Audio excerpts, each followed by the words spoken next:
ናቸው። እንዲህ ነው።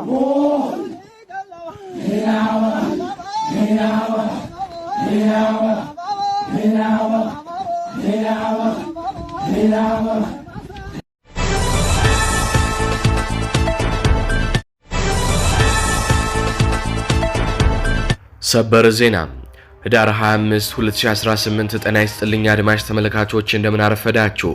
የሰዓቱን አበይትና ሰበር ዜናዎች ይዤ ቀርብ ያለው። በቅድሚያም አርዕስተ ዜናዎቹን በማስቀደም ጀምራለሁ። የአማራ ፋኖ ታላቅ ድል አሳካ። ያገዛዙ የጦር ዘዋሪ ጀነራል ኑረዲን በፋኖ እስከነ አጃቢዎቹ ተደመሰሰ። የአማራ ፋኖ ኃይሎች ጀነራሉን መኪና ከማረካቸው በተጨማሪም በስናይፐር በክላሽና በዲሽቃ ምርኮም ተንበሽብሸዋል። ዝርዝር መረጃ ይዘንበታል። በሌላ በኩል እዚሁ ወሎ ላይ መሬት ያንቀጠቀጠ ከባድ ውጊያ ሲደረግ ፋኖ በርከት ያሉ ከተሞችንም መቆጣጠሩ ተገልጿል። የአገዛዙ ጦር በወሎ አይቀጡ ቅጣት ሲቀጣ እና ጅሬም ከምሽግ ድረስ ዘልቀው እንደ ቅጠል አርግፈውታል። በዝርዝር እንመለከተዋለን። በሌላ በኩል በጎጃም እንዲሁ ከባድ ውጊያ ሲደረግ የፋኖ ኃይሎች የብርሃኑን ጁላን ጦር ጨምሮ ያረጋ ከበደን አድማ በትንና የሚሊሻን ኃይል አይቀጡ ቅጣት ቀጥተዋቸዋል። የወረዳ አስተዳዳሪ ባለስልጣን በፋኖ ተማርኳል። ዝርዝር ይዘንበታል። ወዲህ ደግሞ በአማራ ክልል ወሎ ቤተ አማራ የተፈጥሮ ነዳጅ በራሱ ገንፍሎም መውጣቱም ተነግሯል። ከዚህ ጋር በተያያዘ መረጃ ይዘናል፣ እናስደምጣችኋለን። በሌላ በኩል በመቀሌ ግርግር ተፈጥሯል። የአብይ አህመድና የህወሓት ሰዎች ጦርነት በይፋ ሊጀመር ቀኑ የተቆረጠ ይመስላል። የታደሰ ወረደ ቤትም በወታደሮች ተከቧል። መቀሌ ከፍተኛ ውጥረትም ተፈጥሯል።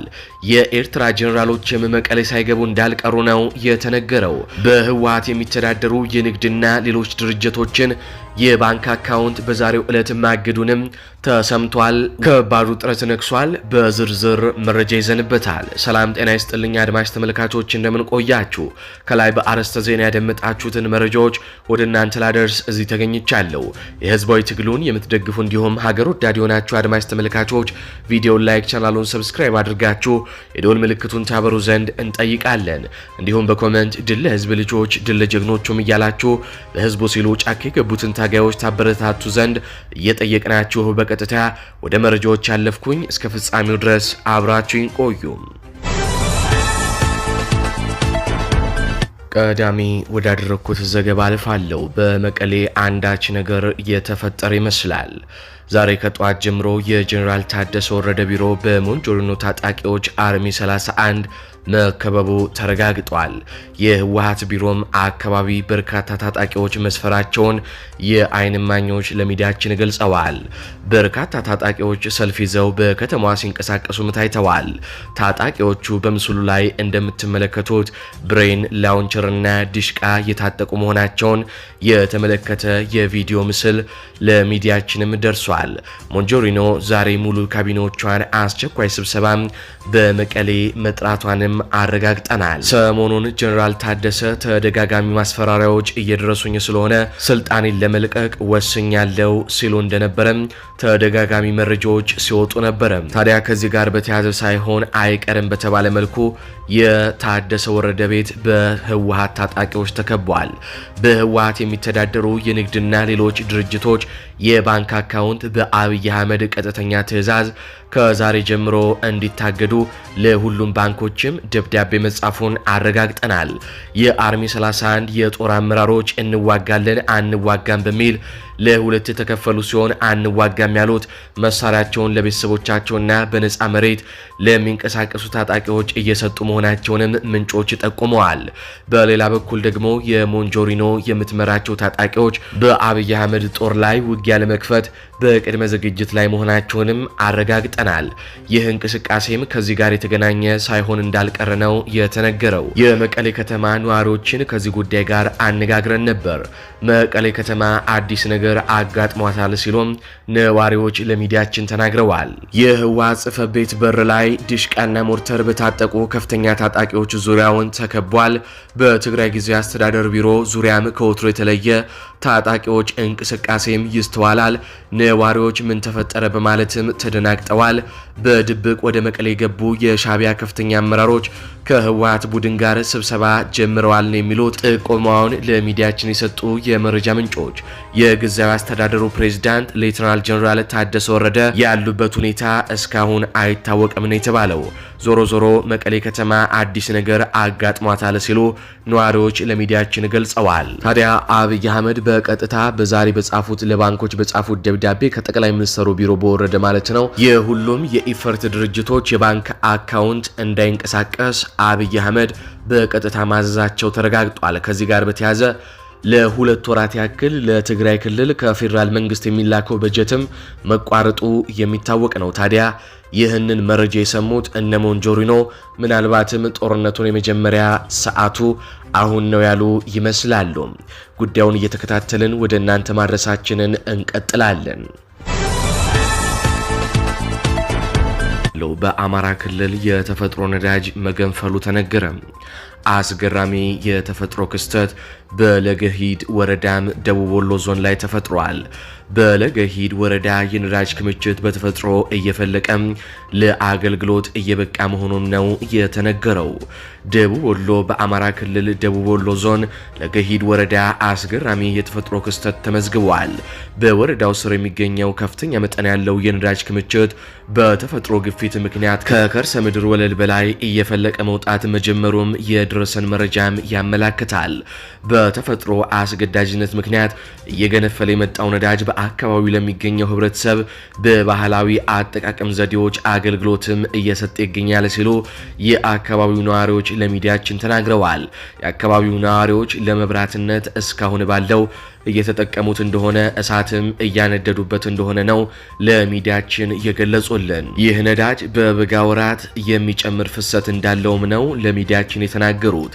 የመረጃ ምንጮች እንደሚያመላክቱት የነዳጁ ከከርሰ ምድር ወደ ገጸ ምድሩ እየፈለቀ የመውጣት ሂደት በተለይም በበጋ ወራት ወቅት በከፍተኛ ሁኔታ ይጨምራል የተባለው ይህ የተፈጥሮ ሀብት ብቅ ማለት የክልሉና የሀገሪቷን የኑሮ ደረጃና የህዝቡን ሁኔታ የሚቀይር ነውም ተብሏል። አሁን በቀጥታ ወደ ሌሎች ዘገባዎች አልፋለሁ። በቅድሚያም ጣናነሽ የምትባለዋን መርከብ የተመለከተ ጉዳይ እናስቃኛችሁ።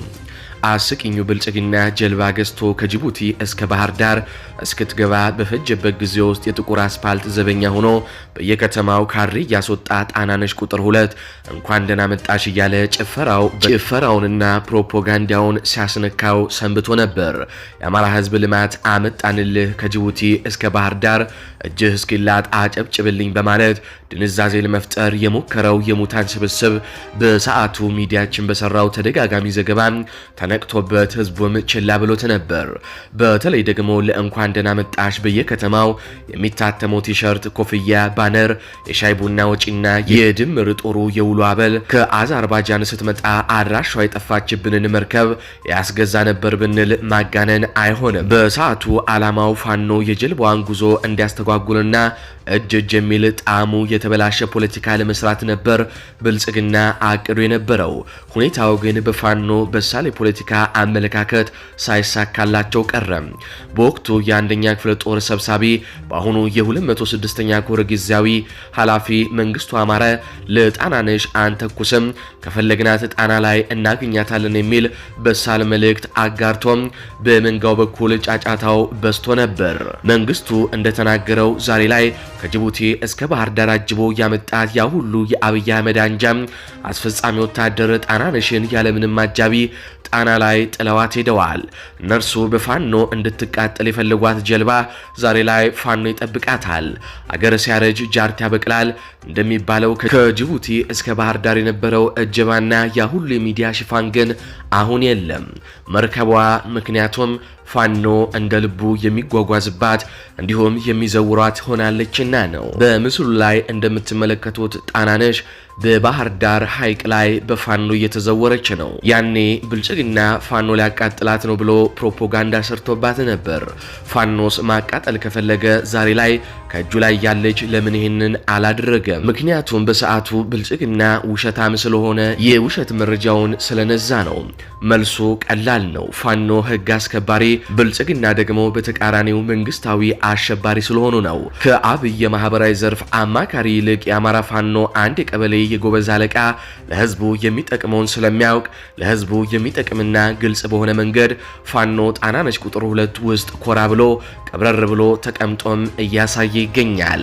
ያ ሁሉ አንዲት ጀልባ በአስፓልት በሰላም አለፈች ብሎ በሰልፍ ሲቀባበል የከረመው ካድሬ፣ በተለይ ደግሞ ባህር ዳር የተገኘው አዝማሪና ወጭባሪያም አይምሯቸው ቢደመር ጣናነሽ ላይ ከሚታዩ ፋኖች በታች ነው። ለማንኛውም ጣናነሽ እንደምትመለከቷት በፋኖ እጅ ትገኛለች። ያ ሁሉ ፕሮፓጋንዳ አሁን ላይ አፈር በልቶታል። አሁን በቀጥታ ከአማራ ክልል ወዳገኟቸው ሰበር የጦር ግንባር መረጃዎች አልፋሉ። የፋሺስቱ አገዛዝ ቁልፍ የመረጃና ደህንነት እንዲሁም የመከላከያ መንገድ መሪ የሆኑም ባንዳዎች ራያ ቆቦ አራዶም ወታደራዊ ካምፕ ላይ እርምጃ ተወሰደባቸው።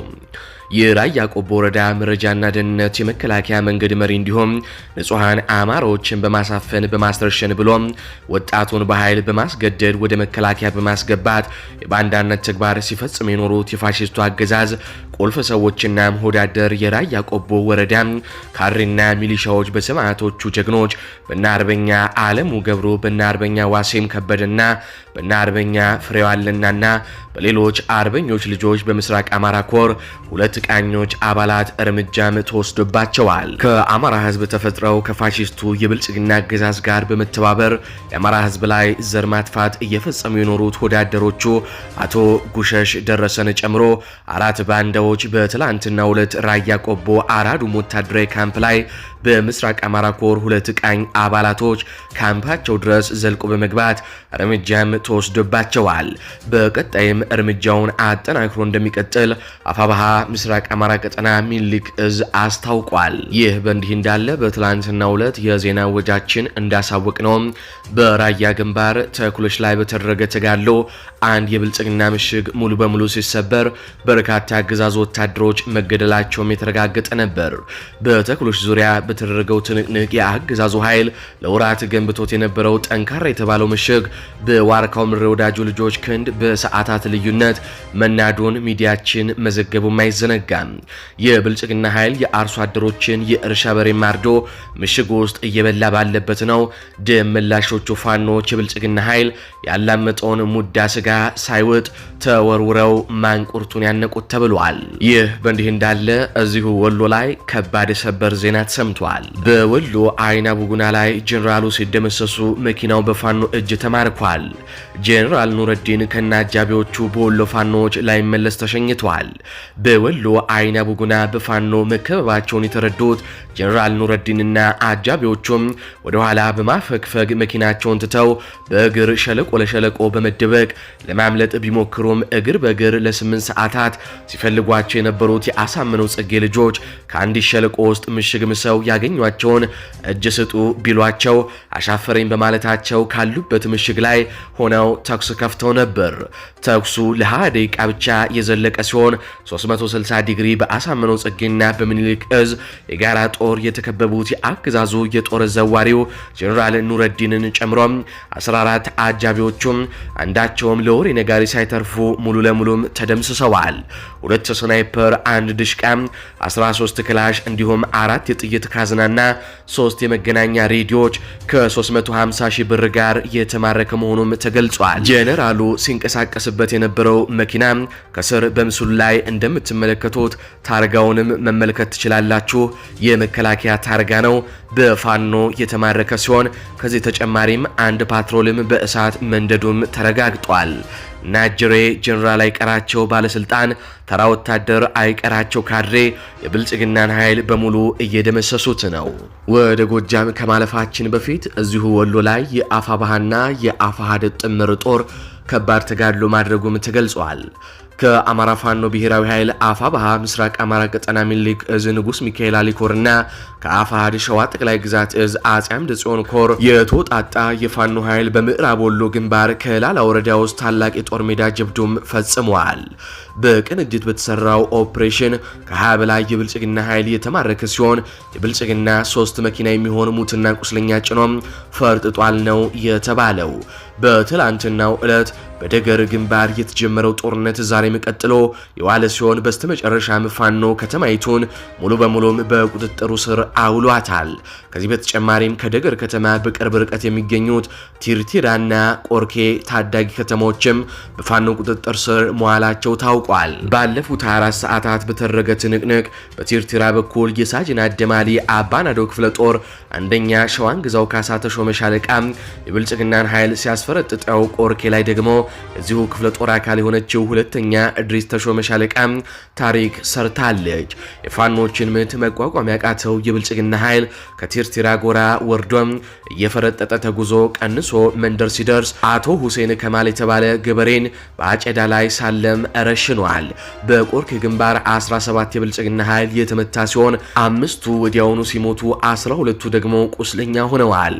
ይህ በእንዲህ እንዳለ የአማራ ፋኖ ብሔራዊ ኃይል አፋብሃ ምስራቅ አማራ ቀጠና ሚኒልክ እዝ ንጉስ ሚካኤል አሊኮር ዋሲል ክፍለ ጦር በጃማ ግንባር በተለይም በአቦልድ ዘርቃሚና ደጎሎ በኩል የብልጽግናን አከርካሪ መስበሩም ተረጋግጧል።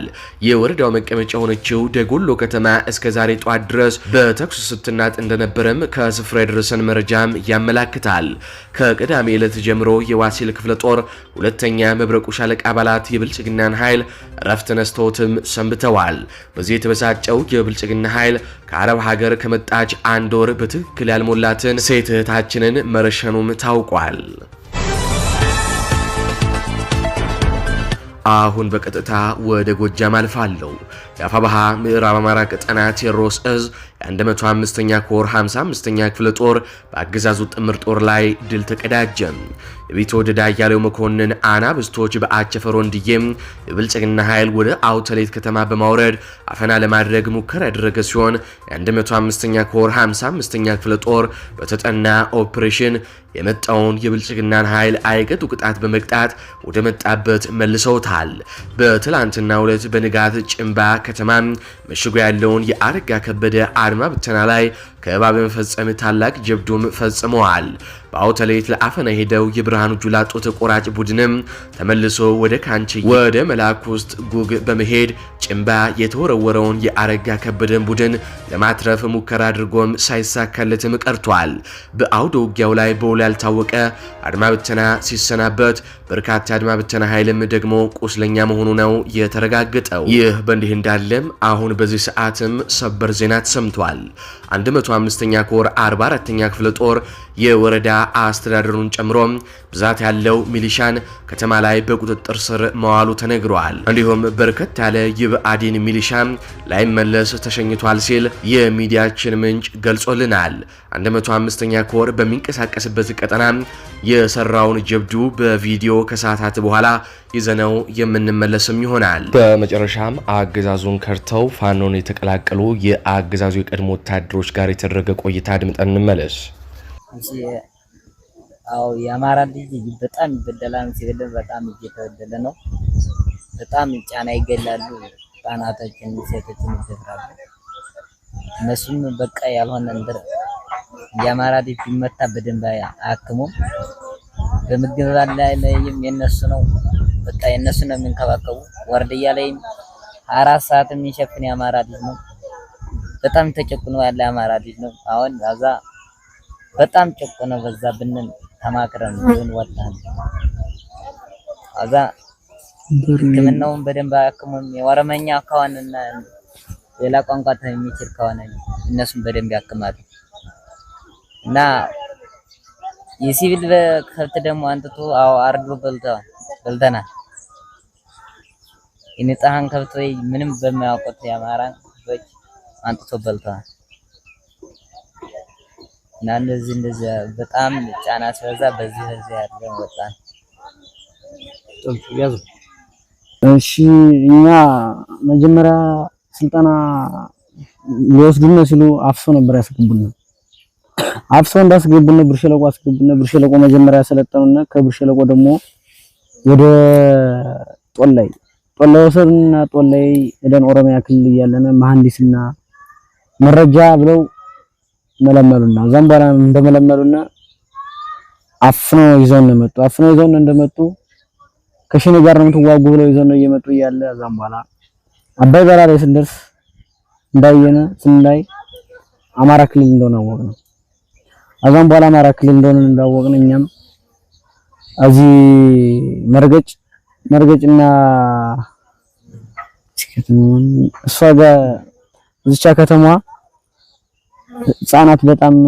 ህፃናት ሴቶች እየተደፈሩ ደግሞ ጭራሽም የአማራ ልጅ ግደሉ ተብሎ ትዕዛዝ ወርዶልን ነበር አመራሮች። አዛኛም በቃ እንደዚህ ይሄን ትዕዛዝ እንደወረደኛ እሱን ትዕዛዝ አንቀበልም ብለን ወደ አማራ ፋኖ ገብተናል። የአማራ ፋኖን በክብር ተቀብሎናል። ምንም አላረገንም እስካሁን ድረስ። አሁንም ከአማራ ፋኖ ጋር ነው ያለነው። እሺ እንግዲህ እናመሰግናለን። እንግዲህ እንደምታዩት በርካታ ግፎችን የጠላት ኃይል በህዝባችን ላይ ያደረሰ ይገኛል። በቅርብ ቀን እንኳን በዚሁ በቀጠናችን ላይ የተፈጸሙ ግፎችን ማየት ትችላላችሁ።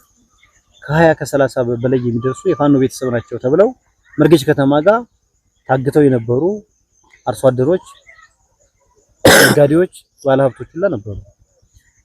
ከዚህ ጋር ተያይዞ ከኛ የበለጠ እናንተ ዘው ቀጠናው ላይ ስለነበራችሁ አገዛዙ ምን እየሰራ እንደሆነ እስቲ የምታብራራው ነገሮች ካሉ እግር መንገዴን እድል መስጠት።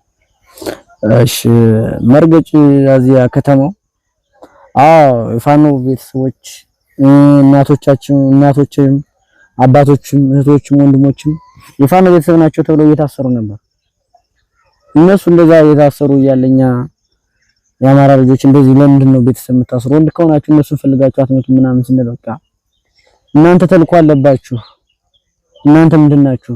ተልኳችሁ ምንድነው እያሉ እኛ ነው ግፍ እና በደል አደረሱብን። እኛም ግፍና በደሉን ተቋቁመን ፈጣሪ ባለቆም ወጠንም ከአማራ ፋኖ ጋር ተቀላቅለናል። ከአማራ ፋኖ ጋር ተቀላቅለን ያለ ነው አለን እስካሁን። እሺ እናመሰግናለን ወንድሜ። ስምህን ቅድም አስተዋውቀናል። የስራ ኃላፊነትን አልነገርከንም። ስራ ኃላፊነትን ተናግረህ አጠቃላይ ከተማ ውስጥ ያለውን እንቅስቃሴና በአማራ ሕዝብ ላይ እያካሄደ ያለውን የአብይ አህመድ መንግስት ወይም ስርዓት ምን እያካሄደ እንደሆነ እስቲ በግልጽ እንድታብራራ። ስራዬ መረጃ ነው። መረጃውን እያለ ግን ለከተማም ምክንያቱም የአማራ ልጆችም ስለሆነ ወደ ከተማም ሊያስወጡን አልቻሉም ነበር። ግን እኛ ሀሳባችን የነበረም መረጃ በመሆኔ በጣም ደስ ይለኝ ነበር። ምክንያቱም ደጋፊ አማራን ነው። በአማራ ላይ ተጽዕኖ ስለበዛ ትክክለኛ ለሀገር አይደለም የቆሙት ቢሆን ግን እነሱ አማራ በመሆኔ የማውቀው ነው መሰል አስወጡኝ ወደ ከተማ። ሲቀጥልም ደግሞ የፋኖ ቤተሰብም የተከባ ምናምን ሁላ ይወስድናል። እነሱ አቀው ነው የሚቆሙ። እኛ ወደ ፋኖ ድጃፍ በዚህ ያስቆሙናል። አመጣል በለው እያሉ ማለት ነው። ምንም እኮ ደግሞ ከፋኖ ቤት ማልቆምንም ምንም ከማውቀው በገበሬ ቤት እንቆማለን። ሲከፍት ወይም በቃ የሆነ ጤፍ አጨዳ ምናምን ሲሄድ የተዳለ ምናምን ብለው ይዙታል። አይደለም እኔ ገበሬ ነኝ ጤፍ አጨዳ ምናምን ነው ሲልም አይሰሙትም። አመጣዋዚ ደብድበው ምን ብለው ይሰዱታል። ምንም ነገር ሲያግበት ማለት ነው። እስከዛ ድረስ ያየሁት ነው። ደግሞ ቢሆንም ደግሞ ከኛ ላይ ደግሞ ያለው ተጽዕኖ አማርኛ ተናጋሪ የሆኑትና ኦሮምኛ ተናጋሪ የሆኑት ባንድ ላይ ቢሆንም ደግሞ ባንዴ መቀመጣችን እንጂ አንድ አይነት ስራ እየሰራንም አይደለም። እነሱ ኦሮሞን ነው የሚደግፉ፣ መንግስቱ የሚደግፍ ሱነን ነው። አማራ ደግሞ ምንም ነገር በማያውቀው ነገር እየገባ ደግሞ አላግባብ እየታፈሰ ነው የገባ ነው። እሺ እንደዚህ ለበነው በደል እየተበደላለ ለአማራ ዝም። አድማጭ ተመልካቾች ለሰዓቱ ያስኩላችሁ ዘገባዎች እነዚህን ይመስላሉ። በዜናዎቻችን ላይ ያላችሁን ሐሳብ አስተያየት በኮሜንት መስጫ ስር አስፍሩልን። እንዲሁም ቪዲዮውን ላይክ፣ ቻናሉን ሰብስክራይብ በማድረግ አጋርነታችሁንም እንድታሳዩን እንጠይቃለን። በቀጣይ በሌሎች ዘገባዎች እስካገኛችሁ ድረስ ቸር ያሰማን።